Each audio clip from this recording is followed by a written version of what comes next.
Filipinos for over 2 decades. In the Senate, he serves as a chairperson of the Committees on Health, on Youth, and on Sports. He is the architect behind the phenomenal Malasakit Centers program, which has helped more than 15 million Filipino patients. He is also a key figure in the establishment of super health centers and regional specialty centers.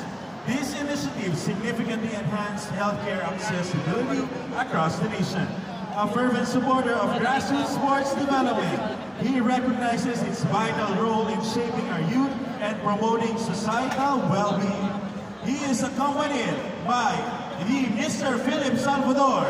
Please join me in welcoming our tireless advocate for service and compassion, Senator Christopher Lawrence Bongo.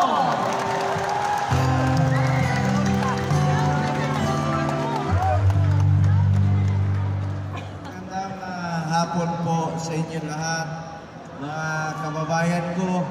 Buong Pilipinas pala to.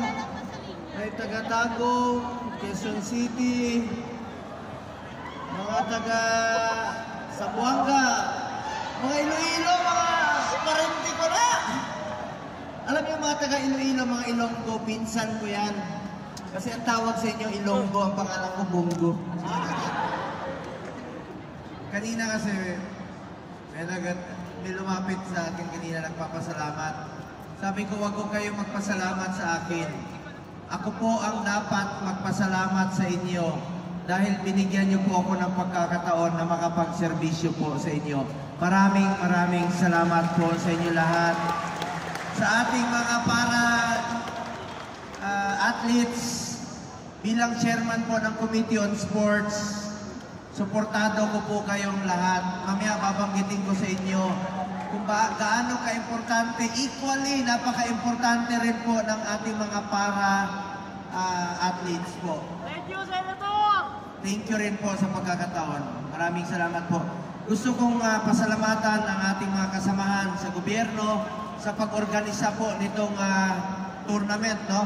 Ito pong para games ang ating chairperson po, chairman ng ating Philippine Sports Commission, Chairman Dicky Bacman. Palakpakan po natin ang ating mga masisipag, ang opisyalis ng PSC, and of course, my auntie, Commissioner Bongo. Palakpakan rin po natin. Auntie ko yan kasi ang pangalan ko Bongo, siya Bongo. Nandito rin po ang ating mga masisipag, Bisaya din, Commissioner Edward Haiko. Palakpakan rin po natin. Ang ating minamahal na Commissioner Walter Francis Torres, palapakan po natin. Commissioner Matthew Fritz Gaston, palapakan po natin. Ang ating presidente ng PhilSPADA, Michael Barredo, palapakan po natin. Roel De Guzman, Director of Manila Sports Council, Mark Anthony Inocencio, Grace Leo, Sherry Ann Yu De Leon, ang ating mga Paralympians na sumali po sa Paris Olympics. Suot ko pa ngayon ang jacket ng Paris Olympics. Sandy Asusano, palapakan po natin. And Agustina Bantilok, palapakan po natin. And of course, isa-isahin ko pasalamatan ang ating mga delegates, no? From Iloilo, palapakan natin. From Zamboanga City. From Tantaman, South Cotabato. From Bigan, Apo, magandang hapon po. From Tagum, Silingan mo. From Quezon City, ako rin, Quezon City ako. Taguig, Santiago, Ilocos, Santa Rosa, Laguna, Pasig, para National Team, Pangasinan, Ormoc, Akil, Olongapo, Nueva Ecija, Governor Mali, from Manila, Mandaluyong, Marikina, Negros Occidental, Lipa, Makati, Magallanes, Agusan del Norte, mga Bisaya, taga Caraga. Uy, Davao Oriental, taga Lihame. Taga-asa mo? Mati. Taga Mati. Matiil, Matigamgaw. From Davao City. Dipolo, Dasmariñas, Cavite, La Trinidad, Benguet, mga Bisaya, Cebu, Catbalogan, mga Waray. Ako rin, Waray. Sugay, waray kwarta. From Cainta, from Batangas, Bulacan, Borongan City, Bukidnon, Bansalan, Davao del Sur, Davao Occidental, del Sur, from Angono, Baguio, Antipolo, Abra de Ilog, Aklan. At palakpakan natin ang ating mga para-athletes ngayong araw na ito. Para sa inyo po itong araw na ito. At nandito rin po ang aking matalik na kaibigan, sikat na aktor, bata pa lang ako. Hindi pa ako pinapanganak, artista na siya. Hanggang ngayon, nandiyan pa rin siya, artista pa rin. Si Mr. Efectivo Philip Salvador, palakpakan rin po natin. Magandang araw po sa inyo lahat, lalo na po sa ating mga masisipag at dedikadong miyembro po ng Philippine Sports Commission, sa pangulo ng Chairman Dicky Bacban, sa ating mga atleta, at sa lahat po ng bumubuo ng ika-8 na Philippine National Para Games. Ngayong araw, binibigyang pugay natin ang inyong dedikasyon at kasipagan. Sa ating mga atleta na sumali sa iba't ibang sports gaya ng archery, badminton, baucha, chess, swimming, table tennis, wheelchair, basketball. Ako, mahilig rin po ako sa basketball. Athletics at powerlifting, tunay po kayong inspirasyon. Ang inyong determinasyon na magtagumpay sa kabila ng mga hamon ay nagpapakita ng inyong lakas ng loob at sipag na magsilbing buwaran para sa lahat. Bilang chairperson po ng Sports at Committee on Youth, layunin ko pong palakasin ang sports sector sa ating bansa. Naniniwala po ako na ang sports ay hindi lamang para sa kompetisyon, kundi para rin sa ikakabuti ng ating kalusugan at kalidad ng buhay. Pag tayo po ay physically fit, tayo po ay healthy, mas haba po ang ating buhay. Kaya konektado po parate ang sports at ang ating health bilang chairman po ng Committee on Health. Ito ang dahilan kung bakit tuloy-tuloy kong itataguyod ang aking advokasya na get into sports, stay away from drugs to keep us healthy and fit. Sa pamamagitan ng sports, hindi lamang tayo mas magiging mas malusog, kundi matututo rin tayo sa disiplina, pagtutulungan at respeto sa bawat isa. Bilang pagkilala sa inyong pagsisikap, kami po sa Senado ay nagpapatuloy sa pagtataguyod ng mga batas at programa na lalong magpapalakas sa suporta para sa Philippine sports. Ako po ang principal sponsor at author ng Senate Bill 2514 o ang Philippine National Games. Pag naisabatas po ito, kasi pasado na po sa third reading at hinahantay na lang po na mapirmahan ni Pangulong Marcos, kasama po dito ang pag-institutionalize po ng Philippine National Para Games. Kasama na po kayo doon! As Vice Chairperson po ng Senate Committee on Finance, we also push and sponsored funding for the conduct of this important event. Sinuportahan ko po para matuloy po itong Philippine National Para Games. At naniniwala po ako ng ating mga para-athletes ay pantay-pantay po tayo. Meron man kayong kapansanan, hindi nyo naman po yan kasalanan. Tayo po ay pare-parehas, tayo po ay Pilipino at pantay-pantay po ang trato namin sa inyo. Mahalin po natin ang ating mga atleta. Kung anong turing natin sa mga regular athletes, ganon din po kayo. Eh magaling pa, yung iba sa inyo magaling mag 3 points, di ba? Shoot out tayo. Pag natalo niyo ako sa 3 points, ibibigay ko yung relo ko. Ang problema, walang ring. Tinanggal nila yung ring. Lalabas niya. Sino may birthday ngayong araw na ito? Yung totoo, yung totoo. Kung sino yung may birthday ngayon, may regalo sa akin. Yung totoo, pakita nyo ID ha. At ngayon, balikan ko lang po. Isinulong din po natin ang Senate Bill 2116 na naglalayong palawakin ang mga benepisyo para sa ating mga national athletes, lalo na po para sa mga para-athletes, upang matiyak na pantay ang oportunidad at suportahan natin natatanggap nila ng bawat isa sa inyo. Di ba yung incentives ninyo pag nanalo kayo, kalahati? Hindi naman po katanggap-tanggap sa akin yan. Pareho po yan, pinaghirapan nyo po yan. Bawat ginto, silver o bronze na napanalunan ninyo, pinagpawisan nyo yan. At yung karangalang daladala nyo po sa ating bansa. Kaya sinusuportahan ko po ang ating mga para-athletes. Gusto ko lang po i-share sa inyo. Bilang chairman po ng Committee on Sports 2019, ako po nag-umpisa bilang senador 2019, chairman ako ng sports. Parati po, dinidepensahan ko yung budget ng ating sports, ng PSC. Kasi napakaliit ng budget, 200 million. Kaya bawat taon, nagiging times 3 po ito, tinututukan natin at tinutulungan natin. At ngayon naman po, bilang chairman ng Committee on Sports, proud po ako ibalita sa inyo.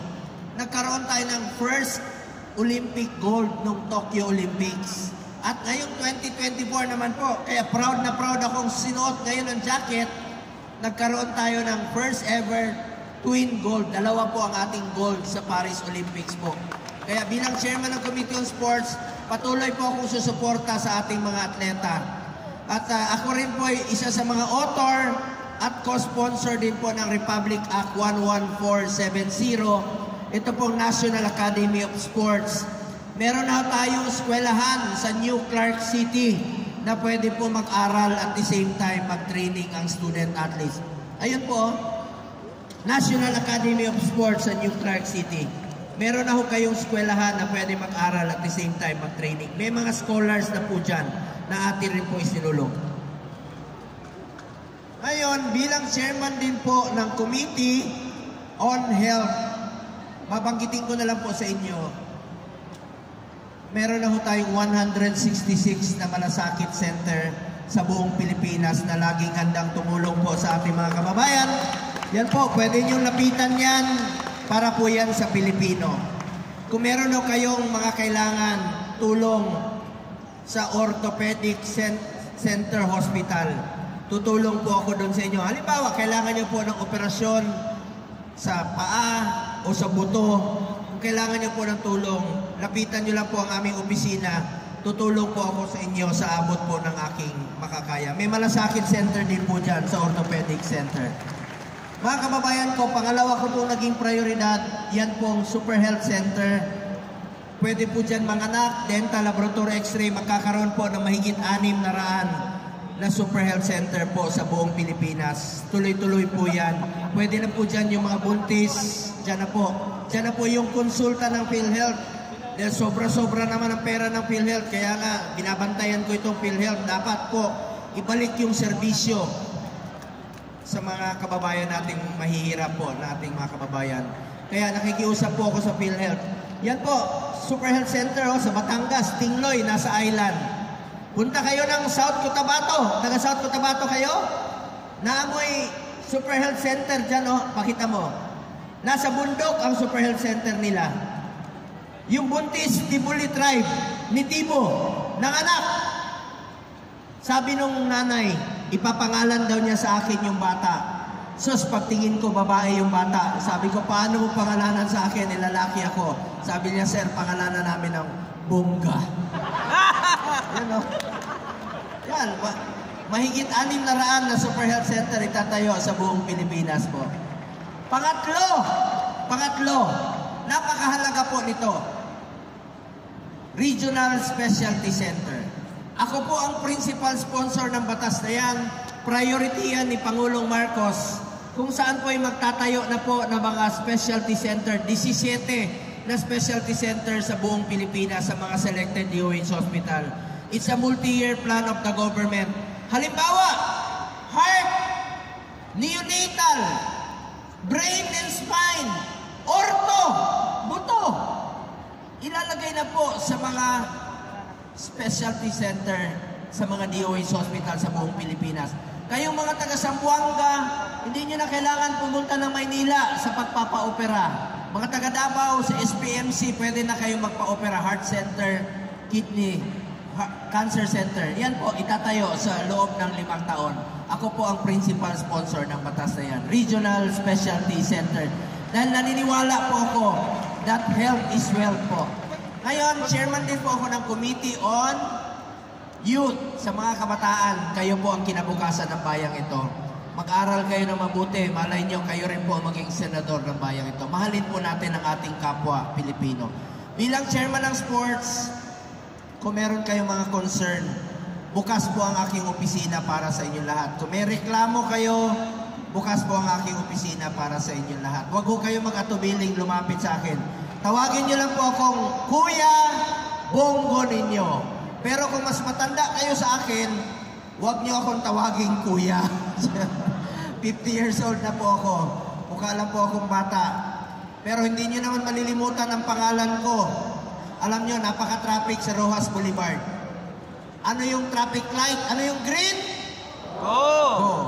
O ngayon, pag gutom kayo, bibili kayo ng manok, chokes to? Okay.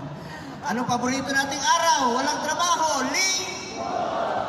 Anong tawag sa mahilig sa alak? Lasing? Hoy, mga lasing ko, huwag kayong magmaneho, delikado yan. Pag may nangyari sa inyo, ako naman maalala nyo, pag kayo ay na? Hindi nyo malilimutan ako. Meron ako isang tanong sa inyo. Katuwaan lang to. Anong paboritong hotel ni Philip Salvador?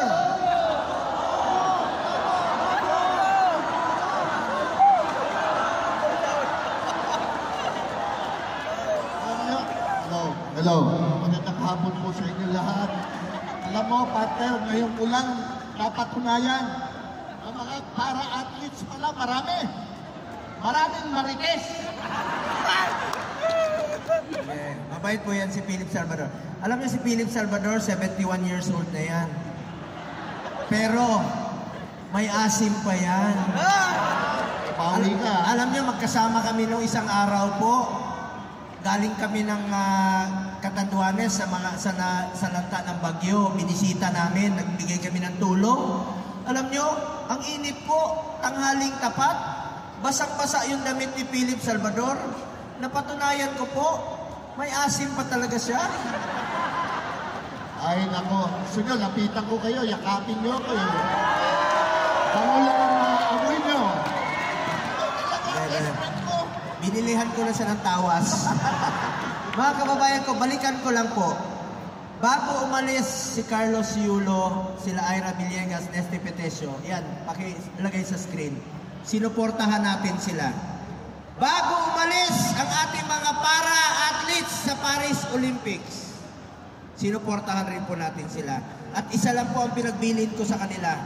Minsan lang tayo dadaan sa mundong ito. Kung ano pong karangalan na pwede nating dalahin sa ating bayan, dalahin na natin ngayon, gawin na natin ngayon. Kaya ako po'y naniniwala na dapat po'y suportahan natin ang larangan ng sports sa buong bansa. Magtulungan po tayo, wala pong imposible, mga kababayan ko. Sa ating mga Paralympics, mabuhay po kayo sa bawat laro, bawat laban at bawat tagumpay o pagkatalo. Nais kong ipaalala sa inyo na ang inyong pagiging atleta ay hindi natatapos sa resulta ng paligsahan. Ang mahalaga ay ang inyong pagsisikap, ang inyong sipag na maging mas mahusay sa bawat araw at ang inyong pagpupursige sa harap ng anumang pagsubok. Muli, maraming salamat po sa inyo sa ating Philippine Sports Commission para sa inyong walang sawang suporta sa ating mga para-athletes. Naway patuloy kayong maging inspirasyon sa mga susunod na henerasyon ng mga atleta. Kasama niyo po ako parati, ang inyong Senator Kuya Bongo, upang mas mapalawak pa ang oportunidad sa sports para sa lahat ng Pilipino. Meron lang po akong sasabihin sa inyo, sana po'y maalala ninyo sa mahabang panahon. Minsan lang po tayo dadaan sa mundong ito. Kung ano pong kabutihan o tulong na pwede natin gawin sa ating kapwa, gawin na po natin ngayon dahil hindi na po tayo babalik sa mundong ito. Yan po ang totoo. Ako po ang inyong Senator Kuya Bongo, patuloy na magseserbisyo sa inyong lahat. Dahil ako po'y naniniwala na ang serbisyo po sa tao, serbisyo po yan sa Diyos. Mga para-athletes, mahal na mahal ko kayong lahat. Maraming salamat po.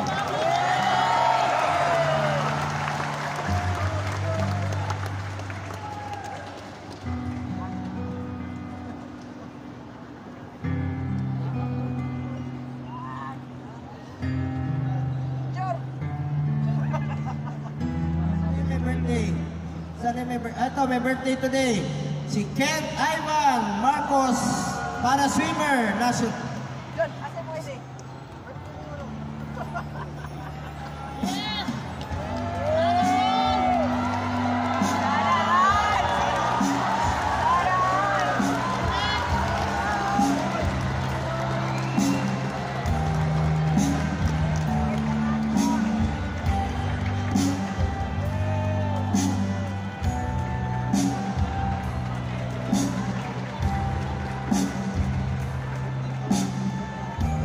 Wala lang may birthday? Ganito na lang. Wala na. Yung may birthday kahapon, bigyan ko salamin.